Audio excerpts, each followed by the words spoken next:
Thank you for joining us today. At the end of this day, really, I'm very happy to be here because I love sharing information like this. My name is, of course, Jared Woods. I am a senior business development. I'm sorry, a senior business consultant with J.P. Morgan Chase.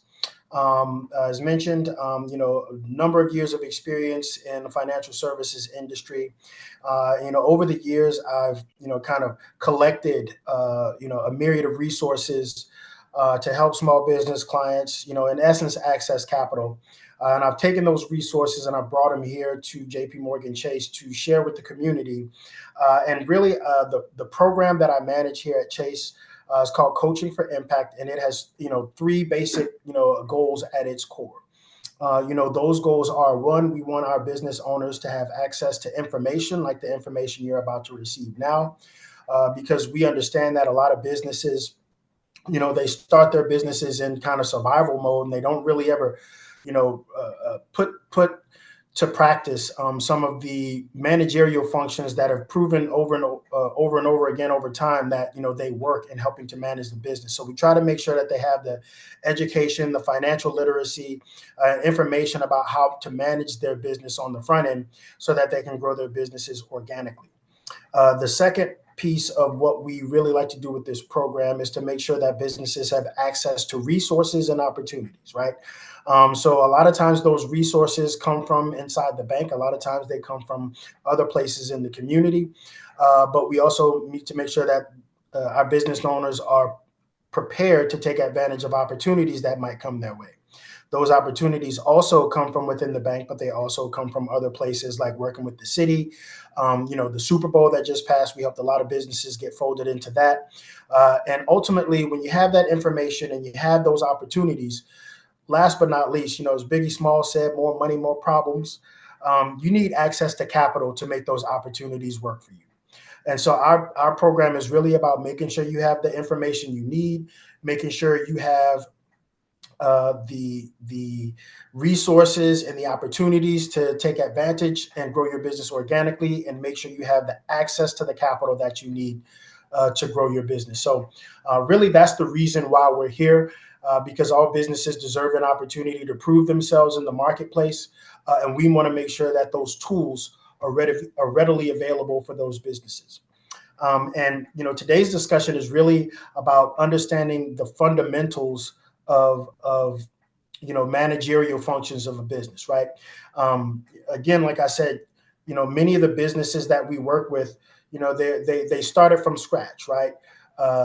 Very very Many businesses don't start out of like extensive planning. They start out like, hey, you know what? I started cutting hair, and then that grew from me doing that at my house to me getting a shop, and then all of a sudden you got this big booming business, and you continued with that business over the years. But the problem with that is that many of the businesses start the same way that they're continuing to operate. When you're starting out, yes, you should be in survival mode. But as your business matures and it grows and it settles into itself, you need to change the way you think about the business. You need to change the way that you do business. And what we like to share are some of the fundamental principles of how you can do that. There's some time-tested approaches that help business owners gain traction. In times of crisis, in times of prosperity, you apply these principles and your business has a better chance of surviving. So what we learned is that 39% of minority-owned companies feel like their primary bank contacts treats their business owners with respect. Now, to me, that's a very low number, and what we want to do is increase that, because in my line of work, relationships matter, and that's really what a lot of this is all about: is what kind of relationships you need to be focused on, and how do you make those relationships better. The banking industry has historically underserved many communities, and what we aim to do is really change that. But before we get into the meat and potatoes, I'm not going to take a live survey, but I just want you to think about your understanding of certain principles, including how your business accesses capital, and how confident you feel about your personal knowledge of your business credit options, because I guarantee you there's a lot to learn in that department for most businesses. So what we'll cover today, first we'll talk about cash flow and how to think strategically about it. The reason we're starting with cash flow is because it is at its core the most fundamental, critical, and often overlooked aspect of successfully running a business. People kind of have a general concept of it, but we're going to take a little bit deeper dive into understanding what it is and why it's important to understand it. We'll talk about how to identify the need to actually borrow money. A lot of times your business may have a need, and you think that need can be solved with capital, but that's not always the case. So we're going to talk about how to identify when it's a good time to borrow. Really talking about how to make yourself appear as a good investment to a potential lender. Really understanding what financial data is important to that lender and what you need to manage. Understanding the different levels of credit options, and really at the end of it, just kind of wrapping it all in a big bow and talking about how you can connect yourself to these principles as a business. So when it comes to thinking strategically about cash flow, first of all, we need to understand what cash flow is. Cash flow is not just you having money in the bank. Cash flow is the way money and cash flows through your business to continue to make it operational. When you think about a business, right? A business is an entity that kind of takes on a life of its own. And it's much like, to me, the human body. I make this analogy a lot, that a business operates just like a person in many regards. When you take a breath, right, that's your body allowing oxygen to get to the necessary components of your body that have to function to make you a healthy person. Your business is the same way, in that cash is like oxygen to your business, right? What is cash flow to a business? It's not just about having money in the bank. It's really about, does your business generate enough cash on hand to flow to the necessary parts that make it a functional business. So when you think about it like this, think about how you pay your suppliers. Typically, you pay your suppliers with cash. So your business needs to have enough cash on hand to pay your suppliers. Why? Because if you don't have cash to pay your suppliers, you don't have inventory. You don't have inventory, you don't have anything to sell. You don't have anything to sell, you don't have a healthy business. We also use cash flow to pay our employees. Again, if you don't pay your employees are going to stop coming to work. Your employees stop coming to work, then you don't really have a business, right? Same thing goes for rent. If you don't pay your rent or your mortgage, you eventually lose the space that you're working out of, and you won't have enough cash. You won't have a business in place or a place to host your business. And the last way that we really use cash flow is reinvesting in the business and reinvesting in yourself, whether that's taking on a new project, purchasing a new piece of equipment, or simply, even purchasing real estate that can generate additional capital for your business. This example is part of a workbook that I don't have right now, but what I can explain to you guys about what this case study was looking at was an IT firm that was really actually doing quite well on paper. They were making a lot of sales. They were growing the business, but why is this business about to fail? The reason this business is about to fail is because when this company undertook its growth strategy and it executed it, it didn't account for, hey, we need cash to fund this growth.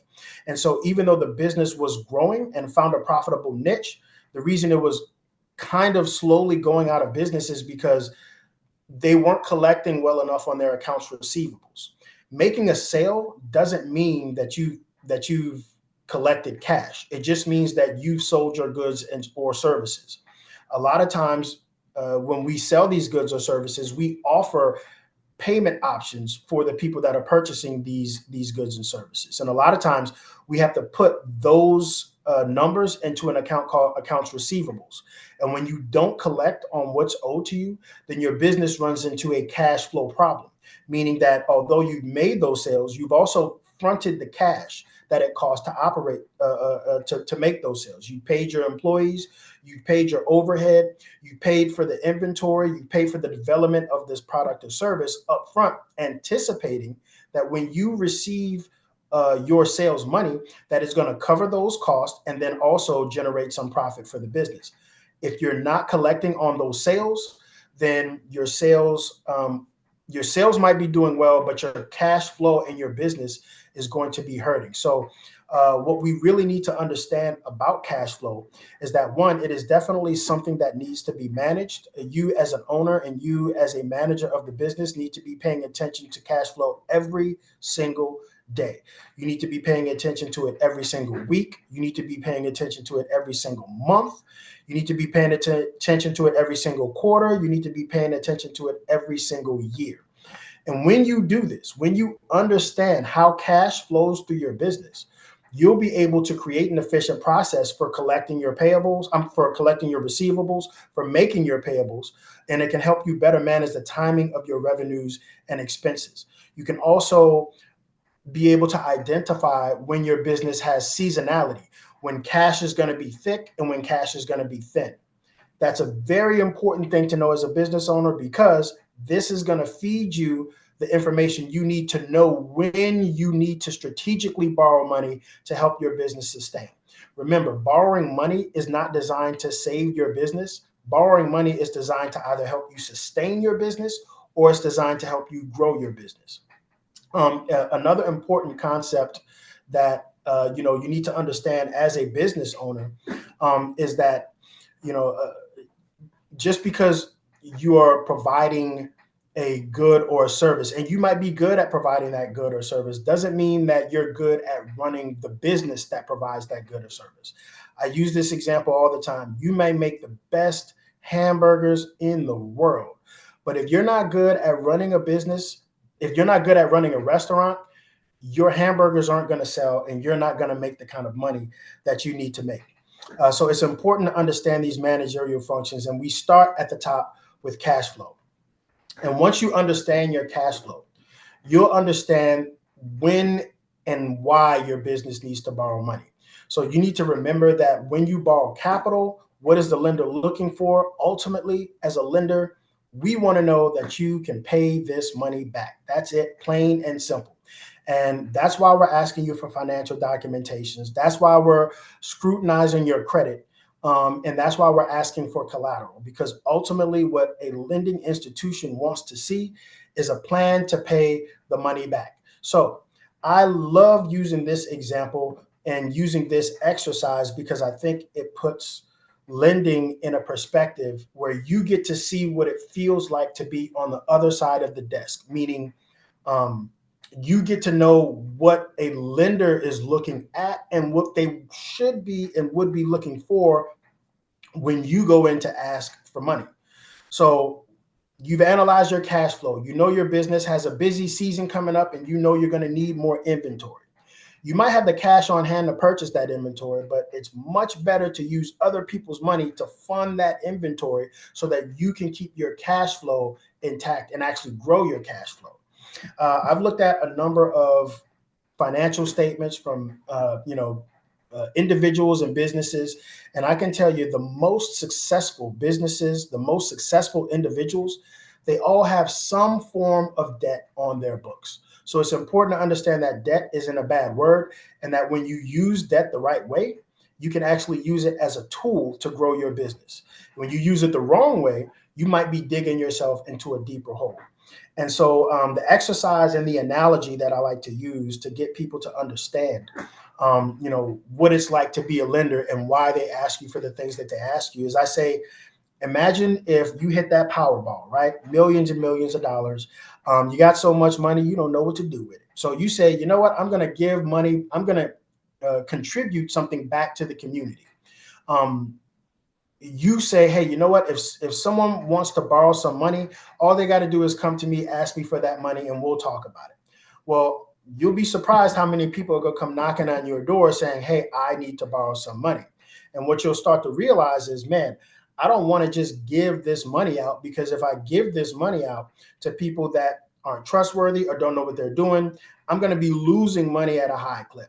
And so you're going to want to know a few things about this person. You're going to want to know a few things about what they plan to do with the money, because you want to know how they're going to pay you this money back so you can lend that money out to other people. right? So one of the things that lenders really want to know is all about your business. They want to know how long you've been in business, because that matters. You've been in business for a while and you're a well-established business. That means that you found a formula that actually works, and that makes me trust the business a little bit more.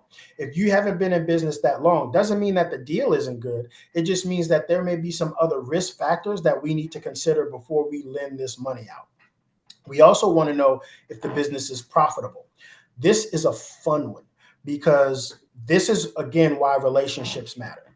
Many of us have relationships with a tax preparer or a bookkeeper. Some of us have relationships with accountants and CPAs. But if you don't have a strong relationship with these folks, meaning if these folks don't know who you are, if these folks don't know what your plans are for growth in your business, a tax preparer, for example, may assume that when you hand your documents into them to do their taxes, to do your taxes, you may want to avoid paying all the taxes that you can. And as a result, that person may write off a lot of expenses so that it looks like you're not making that much profit. I've even seen cases where people have actually reported losses even though they didn't make loss, because they wanted to avoid paying Uncle Sam, because they, in their mind, think that's a good strategy. But what I can tell you as a former lender is that the government requires a lender to use the profits that are listed on the tax returns as the number that they plug into their formula to determine how much loan you can afford and whether you can afford a loan at all. For example, if you report $12,000 of profit in a business, a banker or a lender may look at that as this person has approximately $1,000 a month that they can afford, in terms of a monthly payment, or they have $1,000 a month that we can draw from. So if the loan payment is any more than $1,000, then you're not going to be eligible for that loan. If your business is reporting that there is no profit, that you took a loss, to a lender, that means that this business doesn't have any money left over at the end of the month to pay me back. So it's important, very important, that you can show profitability in your business. And my biggest advice on this is, y'all, if you have to pay Uncle Sam, just pay Uncle Sam, right? Avoiding taxes doesn't always benefit you in the long run. A good example of this is a client that I had a few years back. This client was a $3 million business, and this client wanted a line of credit for $350,000. So we asked this client to turn in documents to us, and he did. And we could see at the top of his tax returns, well, he hadn't filed his taxes yet, but his CPA was about to file the taxes. And he said, hey, this is what my taxes are going to look like when I file them. We could see at the top of those tax returns that he did 3 million in sales. Yes, that's great. 3 million is a great number for the amount of money that he's looking for. But when we scroll down and we go through all the expenses and we see what he reported to Uncle Sam as profit, the man reported like $15,000 as profit. So you went from $3 million and you had so many expenses that you only had $15,000 left over. Something doesn't sound right and doesn't feel right with that. And oh, by the way, that's not nearly enough money, sir, for you to afford a $350,000 line of credit. So the client asked me, he says, okay, well, then what do I need to show you to have access to this $350,000 line of credit?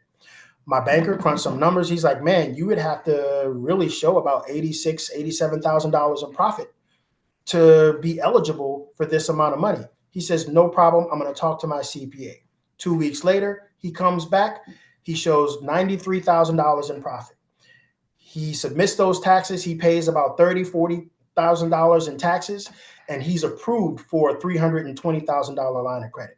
So he avoided paying 30 something thousand dollars in taxes, or his plan was to avoid paying 30 something thousand dollars in taxes. But if he had done that, he would not have had access to $350,000, which he could use to grow his business. So I really want to drive home the point that it is super important to demonstrate a profit in a business, because a loan in a line of credit, these things aren't designed to save your business. They're designed to help your business sustain, or they're designed to help your business grow, right? So a lender wants to know that your business is profitable. A lender also wants to know that if there's seasonality in the business, then we either understand that as a risk or as an opportunity for you. If you're coming up on a slow season and you don't have a lot of cash flow, that could be both a risky thing for you, but it could also be an opportunity for you if your busy season is right on the slow season's heels. So we want you to be able to identify seasonality in your business. And when we're scrutinizing your numbers, we're also looking for seasonality. Of course, we're looking at your credit as well. We're looking at your credit score and we're looking at your credit history. But to me, the credit history is more important than the score. Here's why. Two people come into my office. They both have the exact same credit score.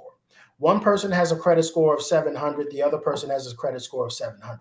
One of these people is eligible for a loan and the other person is not. The difference between these two people is their credit history. If one of the people that comes in and they have a 700 credit score, what if 6 months ago they had a 750 credit score, but today they have a 700 credit score? Their credit is going in the wrong direction. Their credit's going down. The other person, 6 months ago, they had a 650 credit score, and now they're at a 700. Their credit's going in the right direction. So it's not just about the score, it's also about the momentum that you built. And your credit report is almost like your financial report card. It reports to the viewer how this person behaves financially when they owe somebody money. How well do they manage their finances to pay these people back, right? So understanding your credit is extremely important as well. Ultimately, as lenders, we're looking at opportunities. If you have an opportunity to expand your business, that's going to be a positive thing for your loan request. If you're purchasing new equipment that's going to help you increase your production, that is also going to be a positive thing. So keep these things in mind before you go to a lender. And of course, if I think it's really important to have a relationship already in place and have these conversations in place before you actually apply for a loan. So when we talk about credit, in this instance, I think we all know what credit is, but we're generally using the term credit to mean an agreement between a borrower and a lender. And that's pretty much it, right? So your credit worthiness is based off of your ability to borrow, and it's based off of your historical financial behavior. We gauge what that behavior is based on the financial documents that you turn in. So again, this is part of that workbook. It's just an exercise to help you understand what the environment and what the landscape is looking like. On this worksheet, we ask you, what changes you made in your business, over the course of a year. Who are your competitors? Because all these things matter as well for the viability of your business's growth. What role does your business play in the community? And, does your model need to change? If so, how? Guys, it's 2025. There's all kinds of different factors going out there, including artificial intelligence, which, by the way, if you're not up to speed on that, you might want to get up to speed on that, right? Because artificial intelligence isn't coming, it's here. It's not just here, it already graduated high school and it's about to get a PhD. So learn how to use artificial intelligence, because it is like any other tool. It can be a powerful tool in the hands of a person that knows how to use it, or it can be a dangerous tool in the hands of a person that doesn't. Right. So kind of start getting acclimated to AI and learn how you can use it to benefit better your business. Right.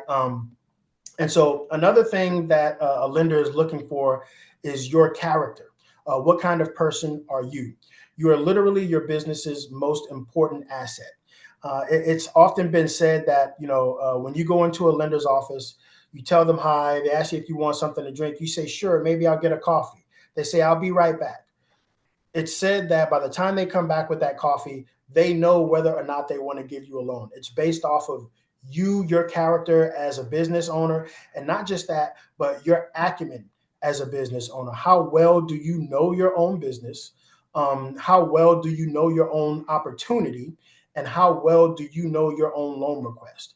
It has to be a system that you've employed as the leader, as the tip of the spear, to drive business success, right? So we're looking for you to be that kind of leader. We're looking for you to have that business acumen. And if you don't have acumen in an area, it's important that you surround yourself with people that have those skills that you might not necessarily have. So even if you, a lot of people work in the business and not on the business, right? They are in the kitchen, cooking those hamburgers that they make so well. They're at the register taking and interacting with clients. But we also want to know that that business owner is a strategic thinker and that they're understanding those managerial functions. They're understanding the pieces of their financial documents.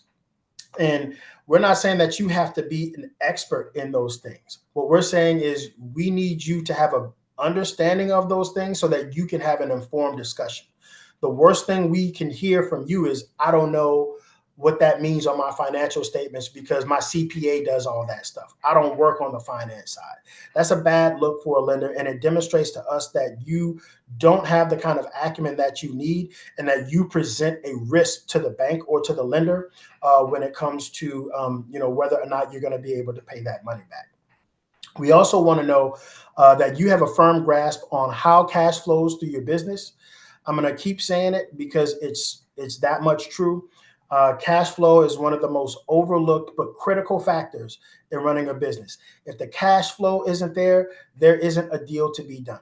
And ultimately, what we've also seen that is many businesses that have cash flow problems have other problems as well. It's not just cash flow. The reason you're having cash flow problems is because you've missed something operationally that you should have been paying attention to. So as a leader of the business, we want to make sure that you understand that cash flow and you can demonstrate a positive one that's going to help you pay the loan back. And last but not least, we want to see that the business has some kind of asset that can offer a risk mitigating factor for the lender. Remember what I said earlier, the lender is ultimately concerned with getting paid back. And in the event that something happens to the business where you can't pay that money back, well, we want to be able to lean on something that if something goes wrong, we can maybe sell this thing and recuperate some of our assets. The best assets to use are those hard assets, right? You want to use real estate that you own free and clear. You want to use equipment. You can use equipment that you're purchasing. You can use equipment that you already own outright. And in some cases, you can use personal assets if they have a high value or they're assets that sell easily. In any event, if you don't have a lot of collateral to offer a lender, there are some other mitigating factors. We'll talk a little bit more about some of those later.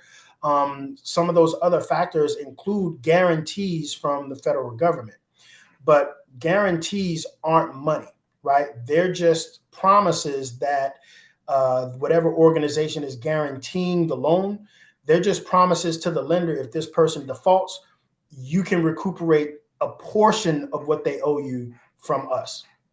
But that doesn't mean that it completely replaces the collateral requirement. You still have to put some skin in the game to make the loan a doable loan. So one of the things that we often get asked about is the business score versus the credit score, the personal credit score, the business credit score versus the personal credit score. This is an important topic because I think a lot of people think that having a strong business credit score is somehow a supplement for having a poor personal credit score. That is almost never, ever the case because personal credit scores and business credit scores are used in very different ways. Okay. When you go to a lender and you ask them for money, almost every single lender, I would say 99.9% of all small business loans are personally guaranteed. No matter what, you are the personal guarantor of this loan, meaning that if something goes wrong with it, you are personally responsible, which there, in fact, makes your personal credit score extremely important. It is so important because it is almost always going to come into play. It is not replaced by a strong business credit score, unlike many people think. A business credit score is not really used in the lending sphere when it comes from traditional lenders to customers. Business credit scores are typically used from business to business. If you are the manufacturer of goods and you purchase inventory from other businesses, you might not have the cash on hand to purchase those goods. And so you might ask for those goods on consignment from another business. That business will look up your business credit score to see if other people have given you goods on consignment and if you've honored those agreements in a timely manner. A good example of this that I always use is, a lot of businesses have seasonality around Christmas. So if I am a business that manufactures bicycles, I manufacture bicycles and we got Christmas coming up and we know we're going to get a ton of orders for bicycles.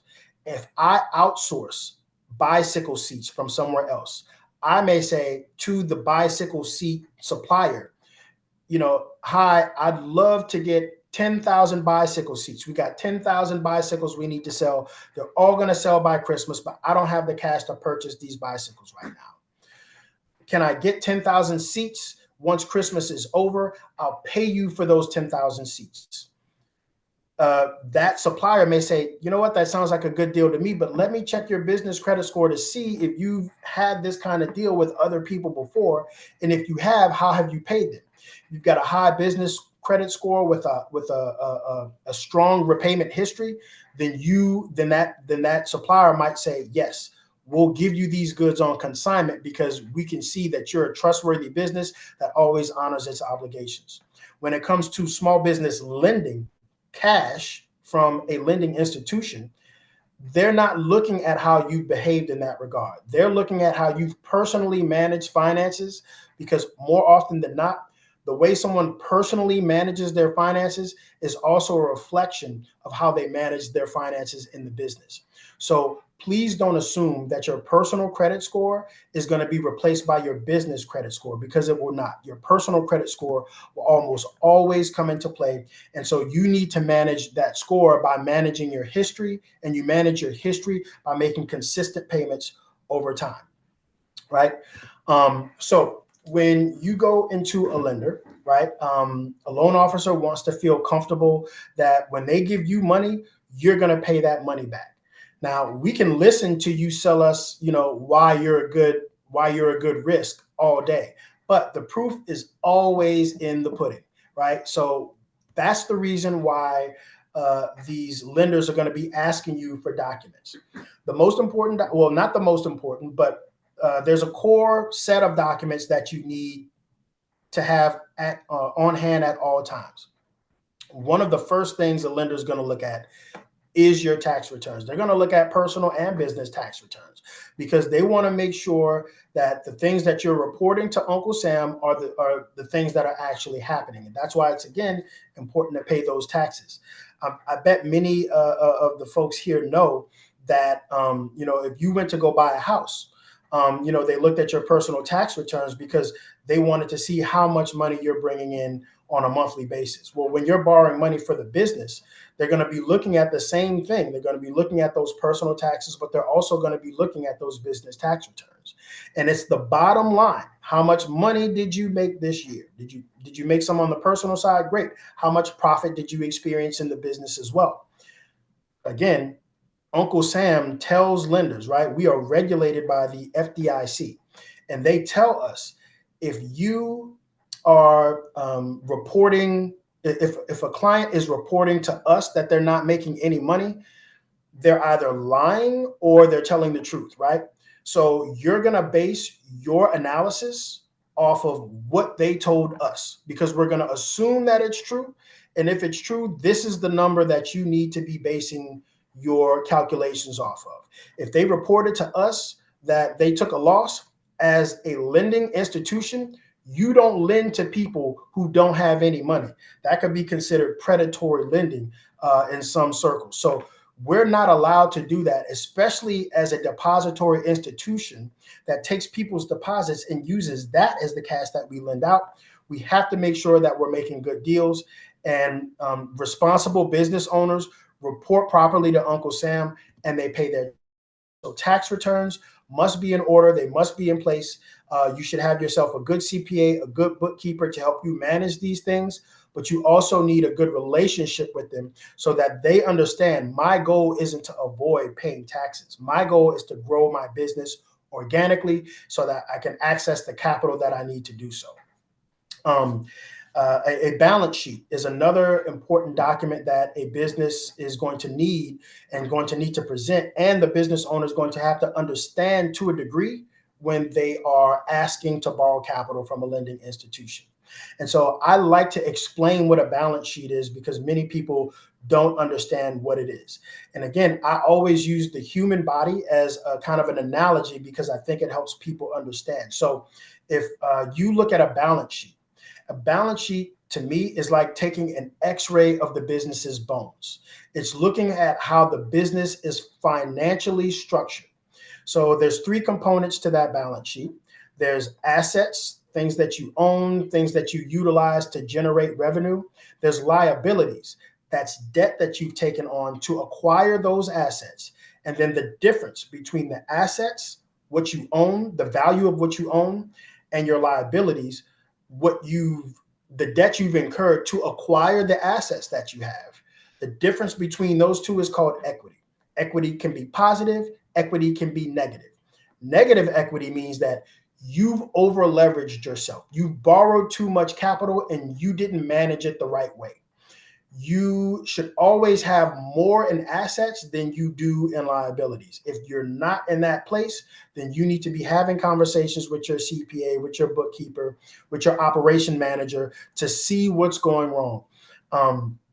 Assets, many assets appreciate over time, some depreciate over time, but all that's calculated into the balance sheet and can be accounted for. The balance sheet, again, is showing how your business is financially structured. It shows the debt you've acquired, the debt you've obtained to acquire assets, and the value of those assets versus the amount of liabilities that you have. So a balance sheet is really like an x-ray of the business's bones financially.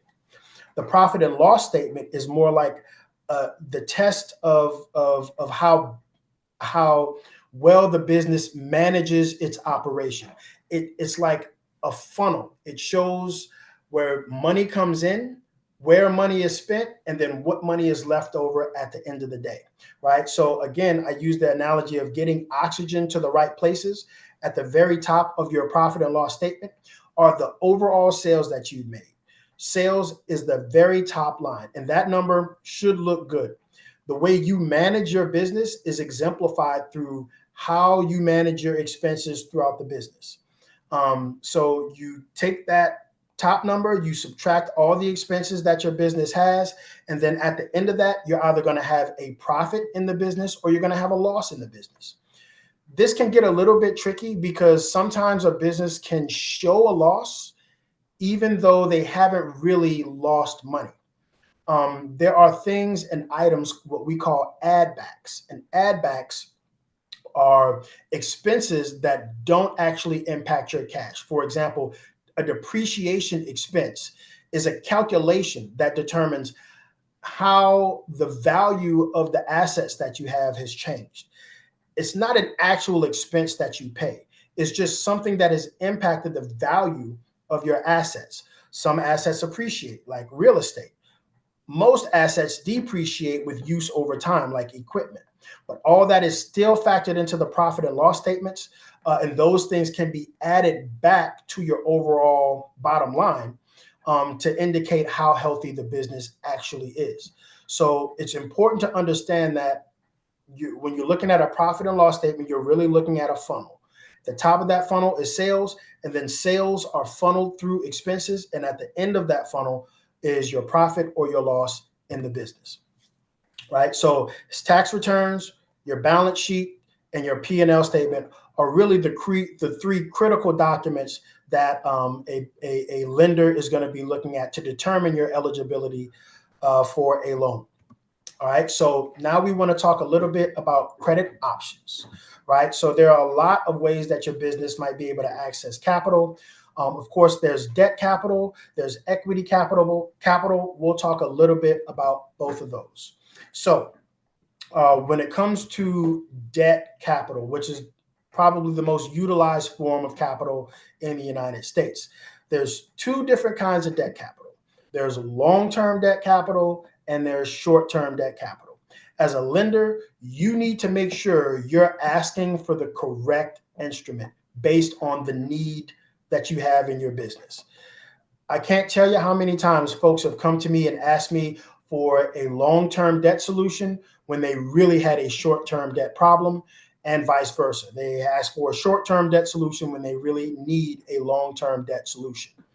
And the difference between the short-term and the long-term debt instruments is the need. So a short-term debt instrument should be matched with a short-term debt need. And what that means is if you have something that you need to finance, if you can invest in that thing and get a return on that investment within a calendar year, 12 months or less, that's a short-term debt need. A good example of this would be a construction company that has a contract with the city of New Orleans. The city of New Orleans may pay these folks on that contract in 60 days. But the person that's completing that contract, they have to pay their employees up front. They have to pay for the materials up front. They have to pay for the labor, for the overhead, and everything that goes into completing that contract. They have to pay for those things up front. So they have a short-term debt need because after 60 days and they get paid, right, that's less than a year. So that's a short-term debt need and should be matched with a short-term debt instrument. For example, a credit card or a line of credit. Business credit cards, to me, are the shortest of short-term debt instruments because, to me, a business credit card is something that you would use, but you can pay that off in 30 days or less. It's easy to use, but you have to be careful that you're managing it the right way because it does impact your cash flow. It can keep your cash flow intact as long as you're using it the right way. But the ultimate benefit of using a business credit card is that when you're using a credit card versus a debit card, a credit card tends to have rewards. Those rewards can actually benefit you personally or your business in some form or fashion. It's also a relationship building tool with the financial institution in which you have credit. They love to see you owe them money and pay them back. That's not only the way you're supposed to manage a card, but that's also the way you build credibility with a lender and with a card supplier. So you want to use it as a cash flow management tool. It's convenient. It helps you control everyday expenses. But again, to me, if you can pay that expense down within 30 days or less, that's probably something you want to put on the credit card. So for example, if your business uses a lot of gas, right? You got trucks, they need gas. Use a company credit card to pay for the gas. Because if you use a debit card, guess what? It's going to be the same amount of money coming out of your account. You're just waiting till the end of the month to take that money out of your account. It also helps you keep track of your expenses and where you're spending money and how you're spending money. And so using a credit card the right way can actually give your business a boost, and you can get some rewards from utilizing that credit card. When it comes to a line of credit, to me, that's the next step up, right? That's when you have expenses that you want to incur, but you can pay those expenses off in less than a calendar year. I used the example of the contractor earlier. That's a good example because, well, that's longer than 30 days. And sometimes, when you have a contract, that contract isn't paying you back in 60 days. It might be paying you back 6 months from now. The way you use this line of credit is you, again, pay for those expenses up front. When you get paid from completing your job, you use the proceeds from when you got paid and pay your line of credit back down to zero. The money you have left over is literally the amount of profit that you made from that service or product that you provided. So a business line of credit is really just a flexible option. It doesn't have a fixed payment. It's almost like money that you're borrowing from yourself. It says here that you use it for emergency expenses. Yes, you can use it for emergency expenses. It's actually a really good tool to have when business gets shut down. Look, we live in New Orleans, Louisiana. We've seen hurricanes, we've seen snowstorms, we've seen economic shutdowns, we've seen oil spills, and all these things have had impacts on our business. And I can tell you the businesses that had access to lines of credit fared better over time than the businesses that didn't. Because if you don't have enough capital to sustain your business without income for a while, then eventually you're going to run out of cash. You're not going to be able to pay your suppliers. You're not going to be able to pay your employees. Not going to be able to pay rent and all the other essential things you need to pay to keep your business afloat. So make sure you do have some emergency funds, and a line of credit is a great way of doing that. It's also good for operational capital. Again, fronting the cost, the initial cost of doing business while you wait to get paid.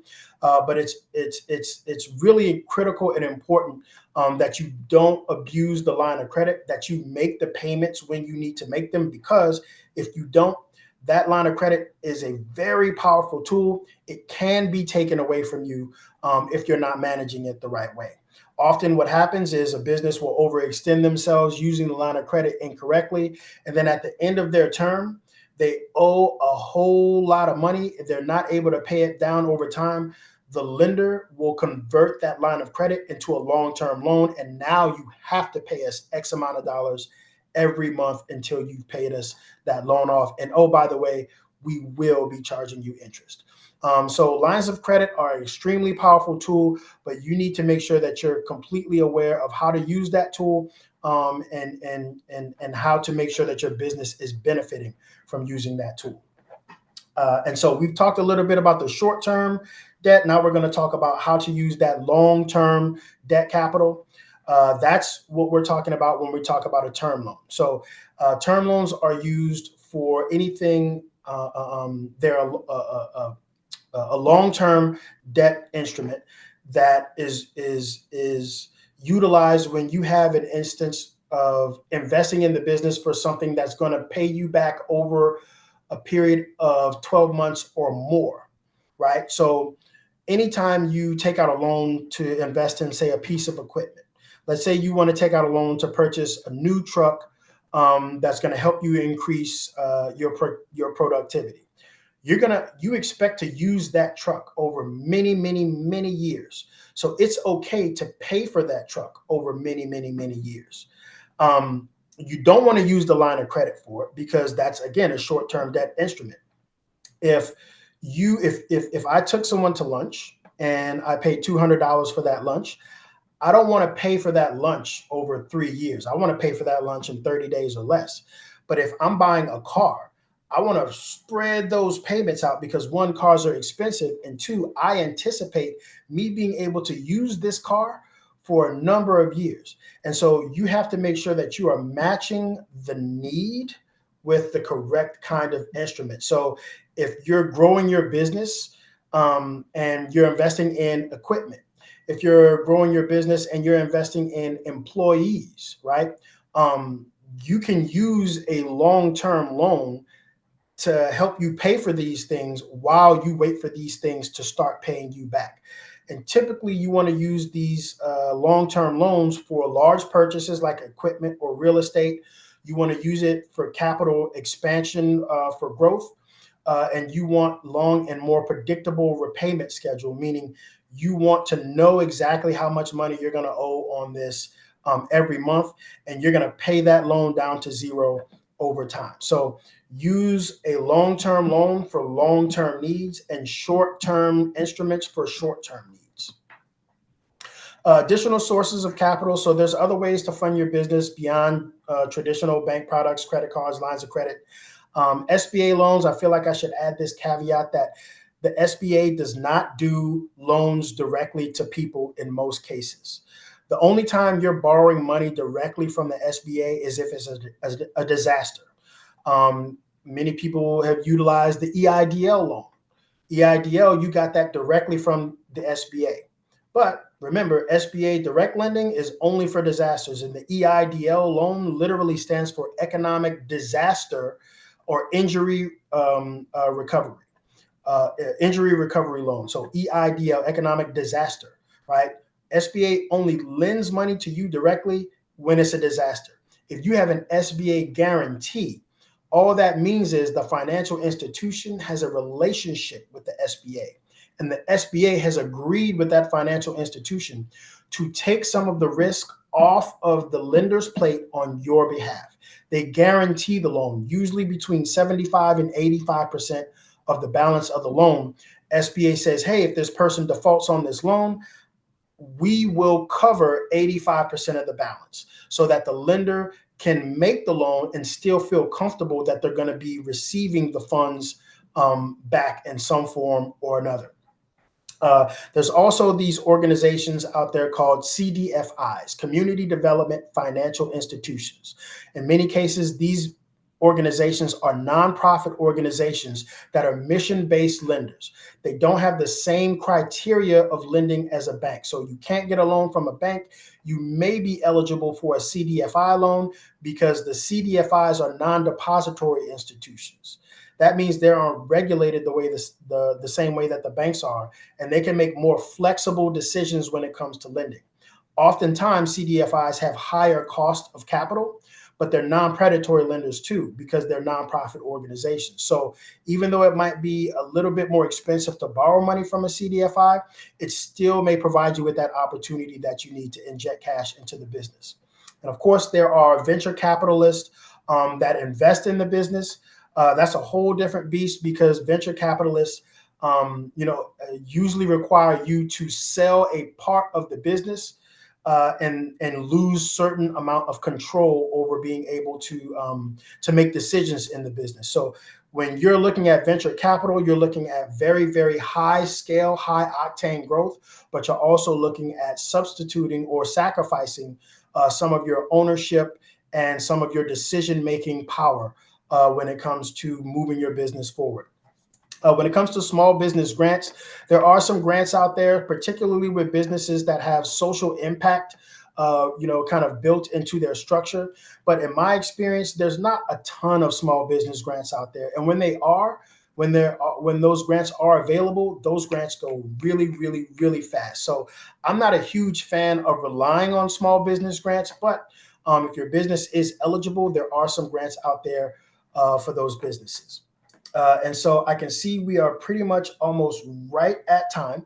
And, really just want to,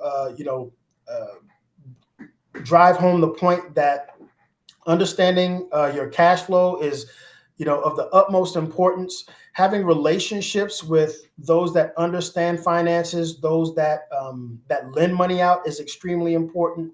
Having relationships with people that know things that you don't know and can help you understand things you don't understand is extremely important.